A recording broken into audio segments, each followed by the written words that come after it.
Thanks, you guys, for being here. I've just had the experience of touring this facility with Brian Maloney and his son, Brian Maloney. This is a business that they're going to tell you about in a moment. But this is a day where we've received some news which is not encouraging. Jobless claims are up in this country again. And consumer confidence has now shown the third straight month of decline. That is a record which has not been matched since 2008. And in the face of that, we're surprised that the President has not met with his Jobs Council in the last 6 months. And the White House was asked why that was, and they said, well, the President has a lot on his plate. And so we took a look at his schedule. And over the last 6 months, he has done 106 fundraisers. And so I think you learned something about the President's priorities. The job he's interested in protecting is his own. The job that should be protected is the job of men and women in this country who want to get jobs, who want to go back to work, who want to have rising incomes again. Now, this is the kind of place that has put people to work.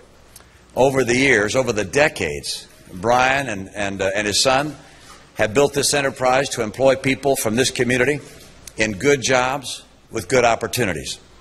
I'm pleased to hear the story about how they built this business. And by the way, they did build this business.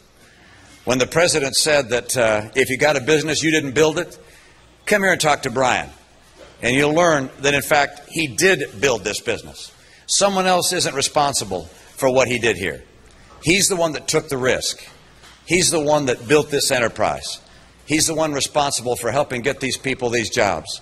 And then the people who work here, they're also responsible for helping build this business. They came together and did it together. This is not the result of government. This is the result of people who take risk, who have dreams, who build for themselves and for their families. Now, I know that there's some people who think what the President said was just a gaffe. It wasn't a gaffe. It was instead his ideology.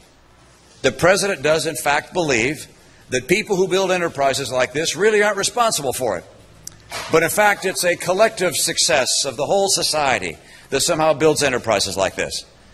In my view, we ought to have to celebrate people who start enterprises and employ other people. The President, by the way, in his remarks went on not just to talk about if you have a business, you didn't build it. He went on to talk about other measures of success. He said if you think you're smart, well, there are a lot of other smart people. And if you think you're working hard, there are a lot of other hard-working people. Where was he going with that?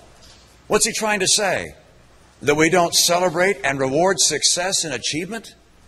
My own view is that if you attack success, you'll continue to see what we've seen over these last 3.5 years, which is less success.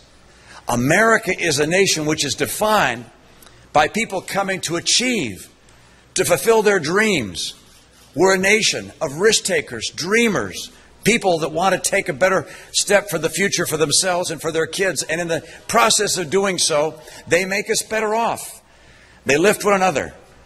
I just don't think the President, by his comments, suggests an understanding of what it is that makes America such a unique nation. Why people have come here for hundreds of years. It's because this is the land of opportunity. We welcome people here with dreams and say to them, come build it. Not come here because government will give it to you, but come here because this is a place where your dreams will be good for you and good for our entire nation.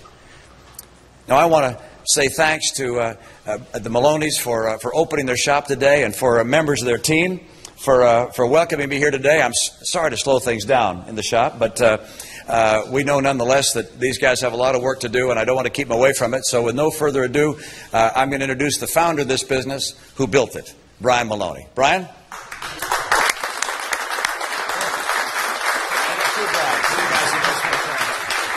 Well, thank you very much, Governor.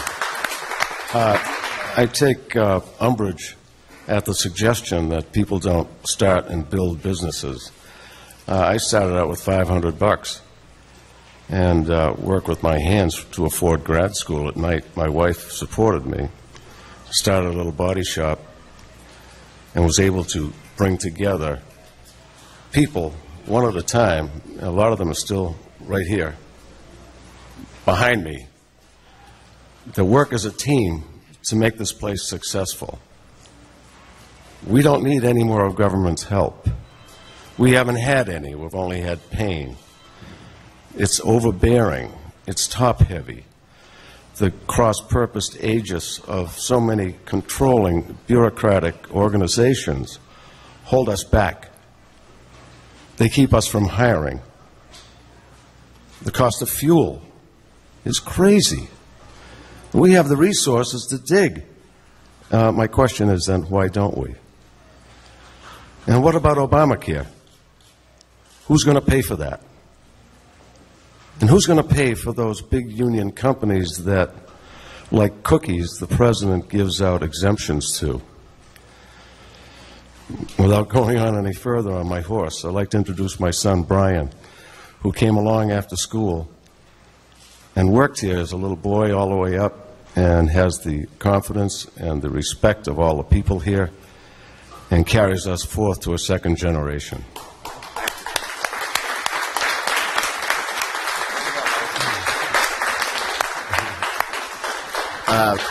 I didn't really expect this today. However, we're happy to have the future president here with us, and just want to say back to building the business. My father is 70 years old, and he still works his butt off every day.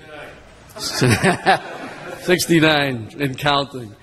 But we support Mr. Romney, and hope that he has success in the near future. We'll be voting for you, and thanks for all our guys who do work so hard to build a company today and go after the American dream. Thank you. Thanks.